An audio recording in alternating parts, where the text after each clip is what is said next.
Bien, la leçon d'aujourd'hui concerne la quantification des niveaux d'énergie d'un atome. Sachez que là, je parle d'un atome, mais ça peut être un électron, un ion, un atome. Donc, un atome,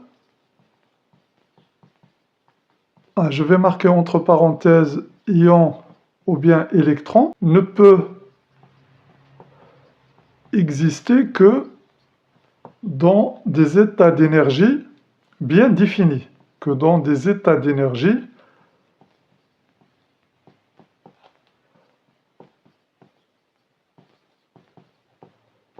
bien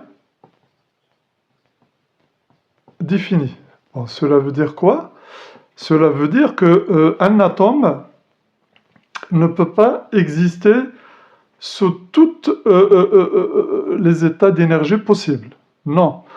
Un atome, normalement, ne peut avoir que des états d'énergie bien définis, souvent donnés par un diagramme qu'on appelle un diagramme énergétique, je l'expliquerai tout à l'heure. Et par conséquent, il y a des énergies, bien sûr, non permises pour un atome. Sachez qu'un ion, un électron, c'est pareil. Eh bien, lorsque les énergies, bien sûr, sont définies de cette façon-là, on dit que l'énergie d'un atome est quantifiée. Donc, l'énergie d'un atome, ça peut être aussi ion, électron, et quantifié. Quantifié, on va comprendre ce mot, c'est très important. Et quantifié. Cela veut dire quoi? Cela veut dire que l'énergie ne peut prendre que certaines valeurs. Donc sachez que les atomes, par exemple, du tableau périodique, possèdent tous un diagramme énergétique qui montre les différentes énergies qu'ils peuvent prendre, qui sont permises. Et leur diagramme énergétique, c'est toujours différent les uns par rapport aux autres. Aucun élément chimique n'a un diagramme énergétique identique à un autre élément chimique. Et d'ailleurs, on appelle ça, c'est leur empreinte. C'est leur empreinte, c'est comme les empreintes digitales pour un être humain, c'est pareil. Chaque élément chimique a un diagramme énergétique différent. Et ce diagramme énergétique, bien sûr, il est composé de certains états avec certaines valeurs de l'énergie, qu'on expliquera tout à l'heure. Et dans ce cas, on dit que l'énergie est quantifiée. Ça veut dire quantifiée ne peut prendre que certaines valeurs, pas toutes les valeurs possibles, que certaines valeurs. Et ces valeurs-là sont données, bien sûr, dans leur diagramme. Maintenant, l'énergie d'un atome, d'un ion par exemple, c'est quoi? Bon, sachez qu'un atome, il est formé d'un noyau que je vais représenter ici. Voilà un noyau. Autour du noyau gravitent bien sûr des électrons. Voilà, je vais mettre quelques couches ici, juste pour faire comprendre un petit peu comment les choses se passent. Bon, troisième couche. Donc sachez que les électrons, bien sûr, gravitent autour du noyau sur des orbites, voilà, que je viens de représenter ici, qu'on appelle des couches électroniques. Sachez que si on doit parler, bien sûr, des électrons, c'est un petit peu plus complexe que cela, parce que ici, je prends un électron comme une petite sphère qui tourne autour du noyau, comme ça. Mais sachez que, bien sûr, un électron, il est représenté par ce que l'on appelle une fonction d'onde. Il y a beaucoup de mathématiques dedans, il y a beaucoup de choses dedans, mais je ne vais pas entrer dans ce thème-là. On va simplifier les choses en pensant qu'un électron, bien sûr, c'est une petite sphère qui tourne autour du noyau. Et cet électron, plus il est proche du noyau, plus son énergie est faible. Voilà, parce que normalement, son énergie, c'est la somme de l'énergie potentielle plus l'énergie cinétique, mais je ne vais pas entrer dans ce détail. on va supposer qu'il possède une énergie E. Et sachez que cette énergie diffère bien sûr selon l'orbite. Donc par exemple, l'électron bleu ici a une énergie plus faible que l'électron en noir ici. Si je prends un électron qui est sur la dernière couche, son énergie elle est supérieure aux deux autres. Et sachez que l'énergie de l'atome ici, hein, l'énergie de l'atome dans ce cas-là, hein, c'est la somme des énergies de ces électrons. La somme des énergies des électrons. Voilà une petite introduction sur l'énergie d'un atome et sa quantification. Ça, c'est important. Et puis, le diagramme d'énergie qui est donné, bien sûr, par un schéma qui ressemble à celui-là. Sachez que les électrons, ils ont aussi le même diagramme que celui-là. Donc, aussi bien les électrons, les ions, les atomes, leurs énergies sont quantifiées. Je vais vous donner juste une image sur la quantification. Bien, juste pour vous donner une image sur le mot quantifié ici, hein, qui concerne l'énergie d'un atome. Regardez là, j'ai représenté un escalier. Hein. Vous avez des marches qui vont de 1 jusqu'à 6 en bas. Si on laisse tomber un petit objet ici, un petit objet qu'on lance comme ça, donc il va tomber ici quelque part sur les marches. Si je vous demande hein, sur quelle marche il va tomber, bon, vous allez me dire que je ne sais pas où est-ce qu'il va s'arrêter, mais quand même on a juste une réponse à éviter, mais complètement, c'est que bien sûr que le nombre ici de marches sur lequel l'objet va atterrir est quantifié. Quantifié, vous voyez le nombre de marches. Le nombre de marches est quantifié ici. Vous voyez, quantifié. Donc ça veut dire quoi? Ça veut dire que l'objet qui est là, hein, c'est un objet quelconque, hein, lorsqu'il va descendre les escaliers, il ne peut prendre que la marche 1, 2, 3, 4, 5 ou 6. C'est pour cela qu'on dit que le nombre de marches est quantifié. On ne peut pas dire qu'il va tomber sur la marche 1,5 par exemple. Vous voyez, 1,5 c'est impossible. Vous voyez qu'il ne va pas venir s'arrêter ici entre la marche 1 et la marche 2. C'est impossible. Donc voilà une image sur la quantification hein, d'un problème. Hein. Ici, c'est l'énergie d'un atome. Mais là, c'est un exemple concret hein, qui est quantifié. C'est par exemple, je vous parle de la vitesse d'un vélo, par exemple. Vous êtes à vélo, la vitesse d'un vélo. Est-ce que la vitesse d'un vélo est-elle quantifiée, par exemple? Vous voyez, je pose la question. Est-elle quantifiée? Donc, vous allez partir à 0 km/h au départ, hein, vous êtes à 0, et vous allez aller jusqu'à 20 km/h, comme ça. Donc, vous voyez, entre 0 et 20, est-ce qu'il y a des vitesses impossibles pour vous à prendre? Non. C'est-à-dire, on peut prendre toutes les vitesses entre 0 et 20 km/h. Donc, vous voyez que là, la quantification, bien sûr, n'existe pas.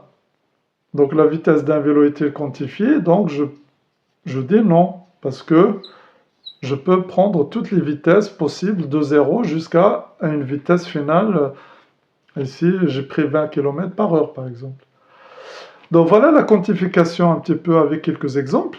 Bon, maintenant je reviens à l'atome, et je vais considérer quand même que le diagramme qui est là correspond à un électron, hein, parce que dans un atome, il y a des électrons.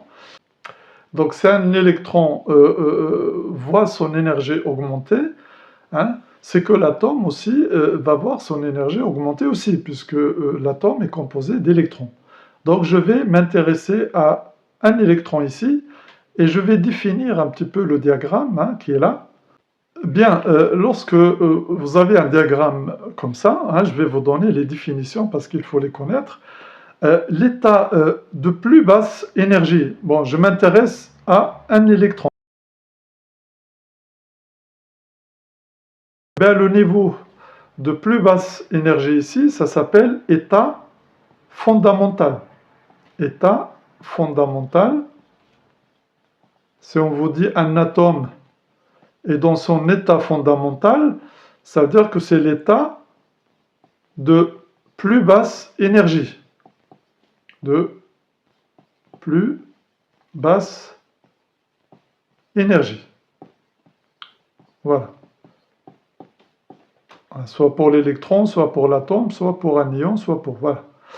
Maintenant, les états suivants, jusqu'à, j'ai marqué ici, E infini. Sachez que plus on monte dans l'échelle ou dans l'axe des énergies, plus les niveaux se rapprochent. Le dernier état ici, il est noté E infini. En fait, il correspond à 0 électron-volt. Vous voyez? 0 électron-volt. Donc, si c'est 0 électron-volt, c'est que les niveaux qui sont en bas, ils sont comptés négativement. Vous allez voir des valeurs négatives sur les énergies qui sont en dessous de E infini. Donc, ces niveaux-là, on les appelle des états excités. État excité de l'électron. Vous voyez? Hein, état excité, ça veut dire que l'électron, il est parti de l'état fondamental, il a reçu de l'énergie pour passer soit dans l'état numéro 2, soit 3, soit 4, soit 5, soit... Bon, on verra ça tout à l'heure, vous voyez?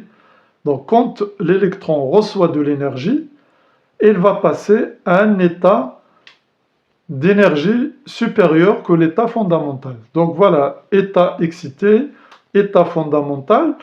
Et sachez qu'à ce niveau-là,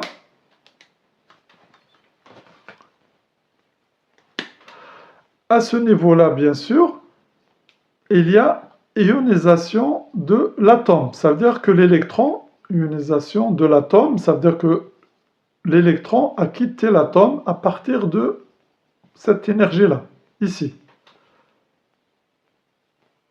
Et donc, les états qui viennent après, qu'on ne représente pas, ils s'appellent des états libres.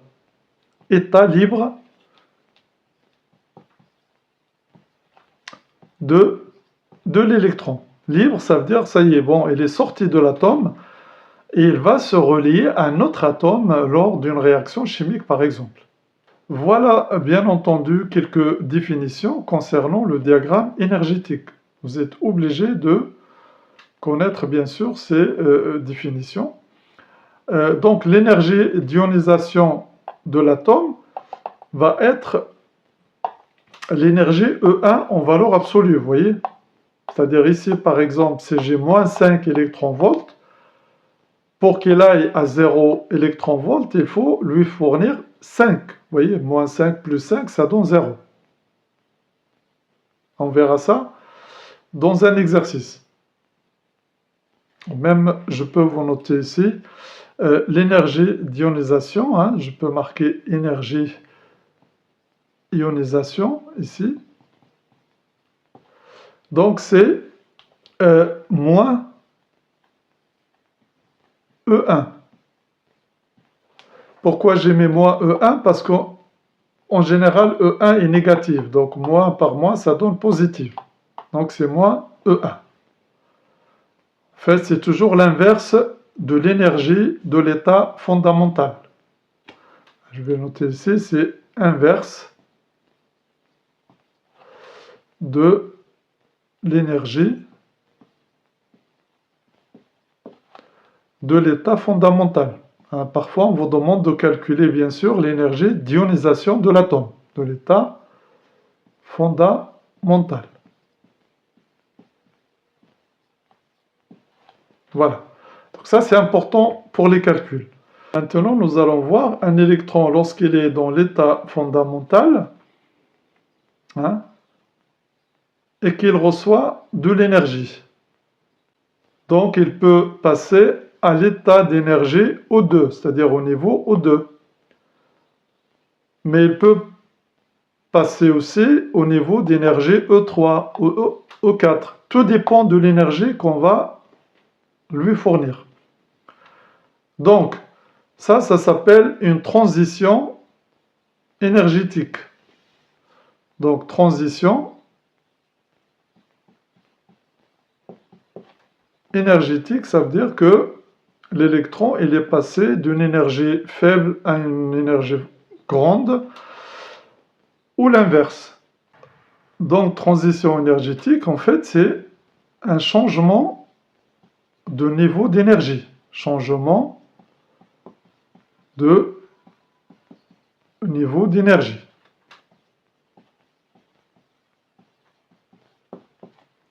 Voilà la transition. Sachez que l'état fondamental, je vais juste rajouter un mot, c'est l'état le plus stable. C'est l'état le plus stable de l'atome ou de l'électron ou de l'ion.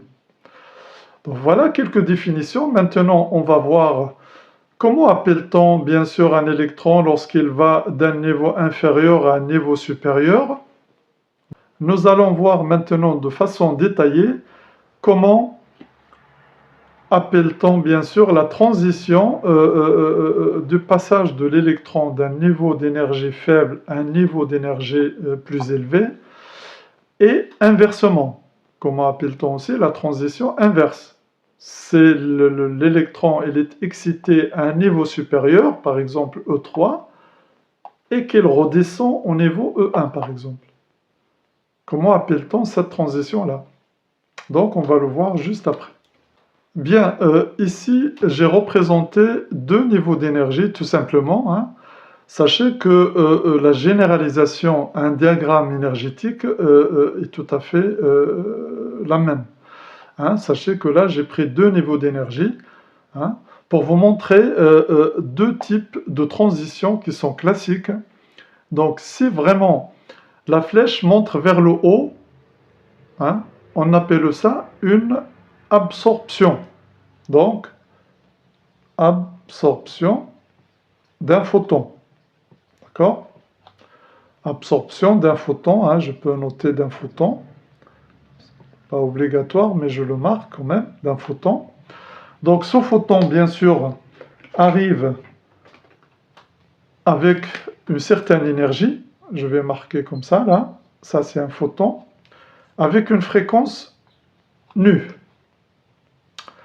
Donc il faut savoir une chose, c'est que l'énergie de ce photon, je vais marquer ce photon. Donc ce photon possède une énergie que je vais noter ici, énergie photon égale à H fois nu. Ça, c'est ce qu'on a vu dans la leçon précédente, avec H la constante de Planck, nu c'est la fréquence, et E c'est l'énergie du photon. Donc sachez que cette énergie, lorsqu'on la calcule, c'est en joules. Je vais vous donner les unités. Donc, joule ici, ici c'est joule point seconde, et là c'est hertz au seconde moins 1. Donc sachez que la valeur de H, je peux vous la donner ici, mais ça n'est pas obligatoire parce qu'on ne va pas faire de calcul.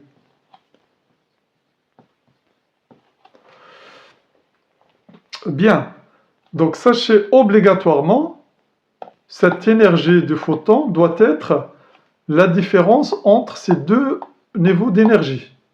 Vous voyez que obligatoirement, E photon doit être égal à E2 moins E1. En fait, ça veut dire delta E. On note ça parfois delta E comme ça. Pourquoi je vous note ça? C'est parce qu'un photon n'est absorbé par un électron ou bien par un atome que c'est son énergie correspond à une différence d'énergie de deux niveaux de l'électron ou de l'atome. Sinon, ça ne marche pas. Donc là, c'est très très important. Notez-le que un photon n'est absorbé que si son énergie est égale à une différence de niveau d'énergie de l'atome ou de l'électron. Là, j'ai pris E2 moins E1. Si j'avais E3 moins E1, qui est égal à l'énergie du photon, ben, l'électron ou bien la particule qui est là, eh ben, elle va passer au niveau d'énergie E3 par exemple. Vous voyez?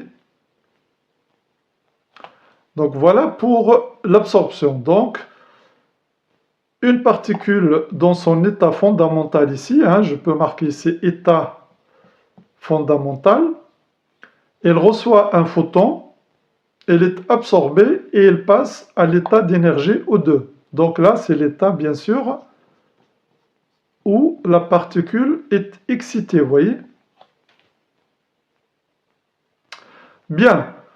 Maintenant, le cas inverse. Admettons, la particule se trouve dans le niveau d'énergie O2. Juste une petite remarque. Lorsque vous allez calculer l'énergie du photon en joules, bien sûr, il faut la convertir en électron-volt. Sinon, si je ne convertis pas en électron-volt, je ne peux pas la comparer à cette différence d'énergie. Vous allez me dire, oui, on laisse cette énergie en joules et on convertit les électron-volts ici en joules. Oui, tout à fait, vous avez raison, on peut le faire. Hein? Mais convertir en électron-volts, c'est ce qu'on fait d'habitude. Hein, d'accord? Donc ça, c'est en électron-volts. Donc l'énergie du photon doit être en électron-volts. Et pour convertir, c'est un électron-volt, bien sûr, on fait le produit en croix, égal à 1,6 fois 10 moins 19 joules. Donc voilà ces remarques qui sont importantes. Vous voyez que j'insiste souvent sur la conversion d'unités. Ça, c'est la première chose à laquelle il faut penser. Vous avez un calcul à faire. Tout d'abord, vous avez la formule, vous avez les valeurs et vous avez les unités. Donc il faut se dire, est-ce que dans ce calcul, dois-je convertir obligatoirement quelque chose? Si vous voyez que ça n'est pas obligatoire de convertir, ben on ne convertit pas. Donc voilà, ça dépend des cas. Vous voyez, ici par exemple, je suis obligé de convertir soit les électron-volts en joules, soit les joules en électron-volts. Bon, ça n'est pas compliqué du moment qu'on on pense à ça, vous voyez. Maintenant, c'est le contraire. Donc ça s'appelle comment alors cette transition maintenant? Donc sachez que lorsqu'une flèche va vers le haut, c'est une absorption, vous voyez? Si on vous dit, voilà, on a une particule qui se trouve à un niveau, par exemple, E3, il passe au niveau E5, comment appelle-t-on cette transition? Donc cette transition, c'est une absorption. Donc quand la particule gagne de l'énergie, c'est une absorption. Donc je vais le noter ici, gain d'énergie, c'est absorption. C'est normal, on absorbe un photon, donc ça nous donne de l'énergie. C'est une absorption. Bon, maintenant le cas contraire. Bon, sachez que dans ce cas-là, la transition, c'est une, on appelle ça, une émission. Émission, pourquoi émission? Parce qu'il va émettre un photon spontané. Vous allez voir pourquoi on l'appelle émission spontanée. C'est parce qu'il y a une autre émission, on la verra tout à l'heure. Émission spontanée, ça veut dire quoi? Ça veut dire que la particule perd de l'énergie. Donc c'est une perte d'énergie. Donc la flèche va vers le bas. Donc déjà, émission, c'est perte d'énergie de la part de la particule. Et cette énergie qui est perdue, bien sûr, et les perdus se forment d'un photon, vous voyez, d'un photon. Là, je vais noter photon de fréquence nu. Donc voilà, donc ici, si on vous donne bien sûr le photon avec une fréquence, on calcule l'énergie. Mais si on vous donne par exemple la longueur d'onde ici, lambda, je vais vous donner ça aussi, il faut utiliser HC sur lambda pour calculer l'énergie. Vous voyez, c'est toujours pareil. Je vous donne le lambda, comme ça c'est complet. Sauf ici, lambda, si on vous la donne en nanomètres, il faut la convertir en mètres ici. Je vais l'écrire parce que ça, c'est le piège absolu. Donc ça, c'est en mètres. Mais là, on peut vous la donner en nanomètres, par exemple. Ouais. Vous voyez? Si on vous la donne en nanomètres, il faut la convertir en mètres, obligatoirement. Bon, le H et le C sont donnés, on trouve l'énergie en joules. Donc c'est la même explication, sauf on remplace la fréquence par la longueur d'onde. Je vous donne les deux, comme ça, c'est un jour, on vous dit un photon de longueur d'onde de lambda est absorbé, etc., par une particule. Et bien, pour calculer l'énergie, c'est cette formule-là qu'on doit utiliser. Sinon, on peut calculer la fréquence et après utiliser cette formule-là. Vous voyez, il y en a qui, on leur donne lambda, qu'est-ce qu'ils font? Ils calculent la fréquence avec C sur lambda, comme ça, et après, ils utilisent H fois nu. J'aime pas cette démarche-là. Pourquoi? Parce que il y a plusieurs étapes de calcul, on peut se tromper dans cette étape intermédiaire, etc. Vous voyez? Alors que utiliser une formule directement, il y a moins de risque de faire des erreurs. Bon, mais sinon, on peut faire ça aussi. Bien, donc, un photon, eh bien, qu'est-ce qui se passe ici? On peut vous demander calculer, par exemple, calculer la fréquence ou bien la longueur d'onde. Donc, qu'est-ce qu'on fait? On fait le problème inverse ici. Sachez que si je prends delta E par exemple, vous voyez delta E, normalement le delta en mathématiques, ça veut dire final moins initial, vous voyez, comme ça. Vous voyez, final c'est ici, moins initial. Seulement E1 il est négatif et en valeur absolue c'est supérieur à E2, donc je vais trouver une valeur négative ici. Soit on met la valeur absolue, là, là, là et là. Soit, dans certains livres, vous trouvez delta E égale à E2 moins E1. Vous voyez qu'ils prennent toujours celui qui a une énergie plus forte moins celui qui a une énergie plus faible. On trouve ça supérieur à 0. Donc, logiquement, par rapport à delta, c'est ça qu'il faut écrire. Mais sachez que, bon, c'est pareil, parce que vous allez calculer la valeur absolue, vous allez trouver ça. Donc moi, je vais aller avec ça, mais vous avez le choix quand même, soit de faire ça, soit ça. Donc, bien, pour calculer la fréquence, on met delta E égale à H nu, donc nu égale à delta E sur H. Voilà pour calculer la fréquence. Attention, je vais le mettre en rouge.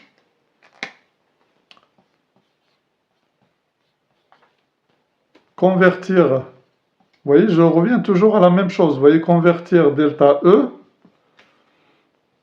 en joules. Parce que normalement, on va la trouver en électronvolts. C'est toujours donné en électronvolts les diagrammes énergétiques. Donc, il faut convertir ça en joules en multipliant par 1,6 moins 19.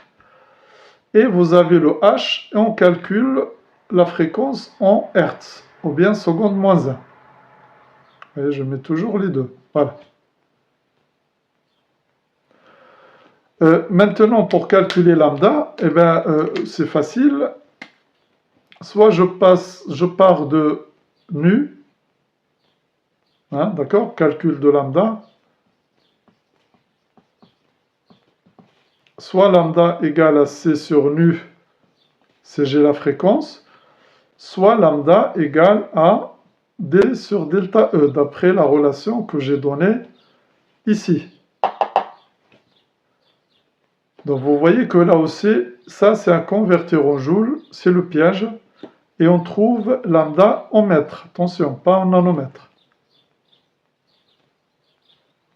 Donc voilà les deux transitions bien sûr classiques, absorption d'un photon, émission spontanée.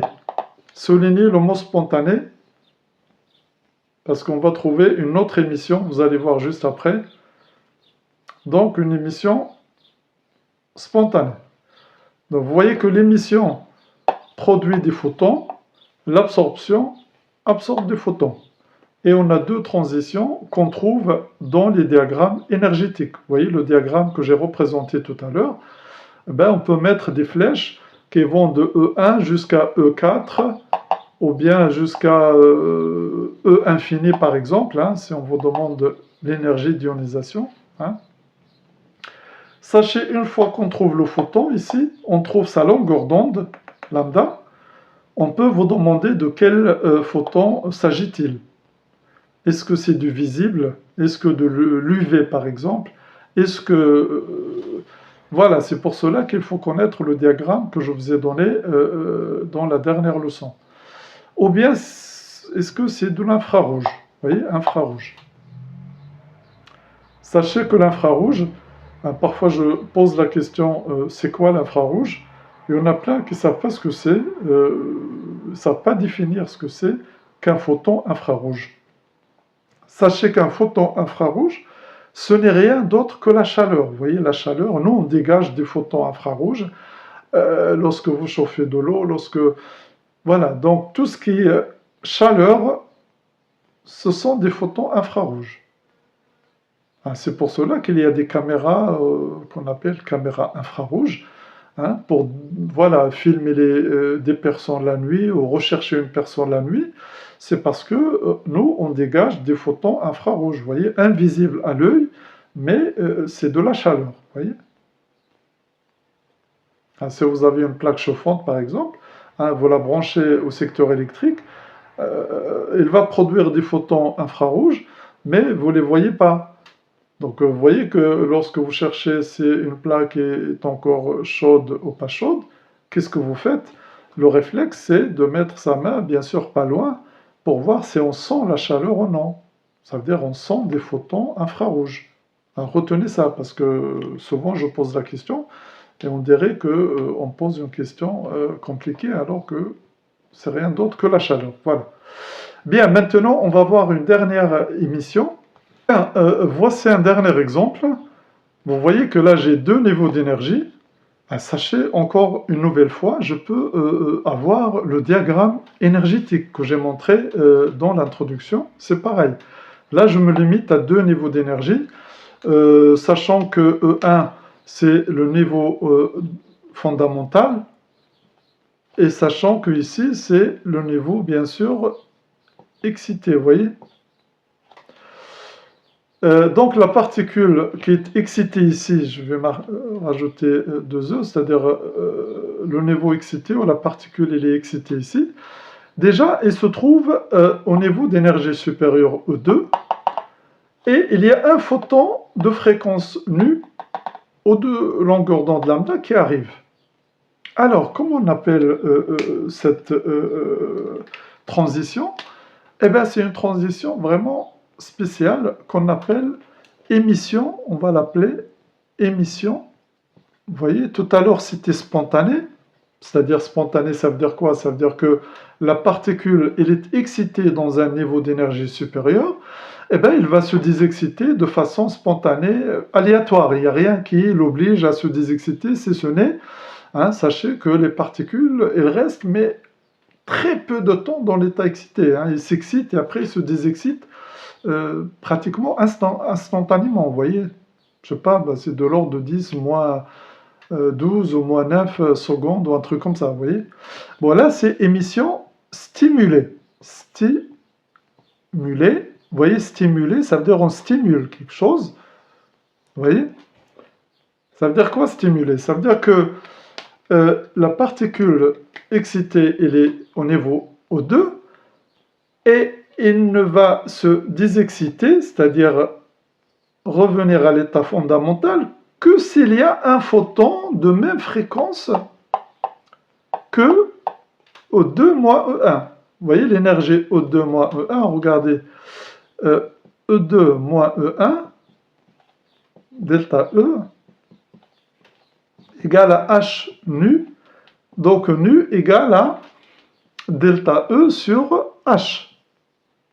Bon, ça, c'est la formule qui nous donne la fréquence d'un photon qui est produit lors de la transition O2-E1. Vous voyez?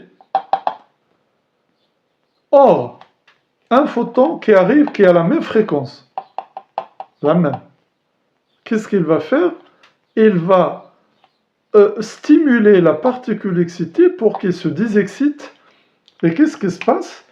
Eh bien, puisque le photon n'est pas absorbé, celui qui arrive, c'est, on va dire, stimulateur, si vous voulez, c'est un photon qui va stimuler la transition de E2 vers E1, c'est-à-dire l'émission. Et alors, on se retrouve avec deux photons, vous voyez? Deux photons de fréquence, de même fréquence, vous voyez? Qui sont produits. Donc, vous voyez, un photon a produit deux photons. Et si maintenant ces deux photons produits, regardez, je vais le faire à la main ici, comme ça, hein, deux photons, voilà, sont produits, et vont rencontrer encore une particule excitée de la même façon. Qu'est-ce qui va se passer? Il va se désexciter, donc c'est une émission stimulée. Et combien de photons on va avoir? On va avoir 3 photons, vous voyez? Tous de la même fréquence. Et ces 3 photons, alors, s'ils rencontrent encore une particule qui est au niveau O2, eh bien, ils vont la stimuler pour se désexciter, et on se retrouve avec 4 photons de même, vous voyez, 4 photons de même fréquence, vous voyez? De même fréquence. Alors, cela signifie quoi, là, ce que je viens de faire? Ça, c'est très très particulier, vous voyez? Absorption, émission spontanée, ça c'est classique. Les lumières se forment grâce à ces processus, à ces transitions. Hein. Mais par contre ici, hein, on remarque que c'est comme s'il y a un phénomène d'amplification, vous voyez, d'amplification. D'amplification. Vous voyez? Ceux qui ont fait la radioactivité un petit peu, vous savez, là dans les centrales nucléaires, il y a ce que l'on appelle par les réactions en chaîne. Le noyau d'uranium, lorsqu'il est bombardé, il produit 3 neutrons, et chaque neutron va bombarder un noyau d'uranium, et chaque noyau d'uranium, 3 neutrons, vous voyez? Hein? C'est ça la réaction en chaîne. Et chaque neutron va casser un autre noyau d'uranium. Donc vous voyez qu'on passe de 1 à 3, et de 3, on va passer bien sûr à 9, etc.